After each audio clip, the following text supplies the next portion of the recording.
Day 1. Why you keep starting over. Tara, samahan niyo ako sa 90-day journey na ito. Isang araw, isang aral, isang hakbang papunta sa buhay na inihanda ng Diyos para sa iyo.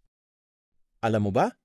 Minsan akala natin kulang lang tayo sa disiplina o sipag, pero sa totoo lang, baka hindi iyon ang tunay na problema.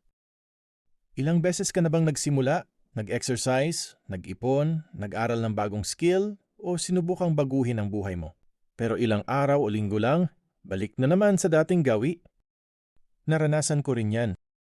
Habang nakikita natin ang taas ng bilihin, mga taong parang ang bilis umunlad at mga achievements ng iba sa social media, madali nating isipin na tayo ang nahuhuli.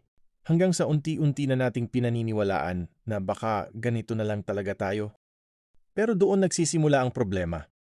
Hindi ka laging bumabalik sa umpisa dahil tamad ka. Kadalasan, bumabalik ka dahil yun pa rin ang tingin mo sa sarili mo. Kapag ang identity mo ay hindi ako consistent, lagi akong sumusuko, hindi ako sapat, kahit gaano kaganda ang plano mo, babalik at babalik ka sa nakasanayan. Ang tunay na pagbabago nagsisimula sa paraan ng pagtingin mo sa sarili mo. Kaya ngayong araw, gusto kong gawin mo lang ang isang simpleng bagay. Isulat mo ang sagot sa tanong na ito. Ano ang paniniwala ko tungkol sa sarili ko na maaring pumipigil sa akin para umusad? Maging tapat ka, hindi para sa ibang tao, hindi para magmukhang okay, kundi para sa sarili mo. Dahil minsan, isang tapat na sagot lang ang kailangan para magsimula ang tunay na pagbabago. At gusto kong malaman mo ito. Kita-kits bukas sa Day 2.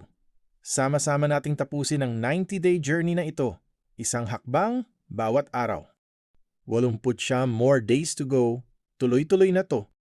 Hindi ka nag-iisa at hindi pa huli ang lahat para magsimula ulit.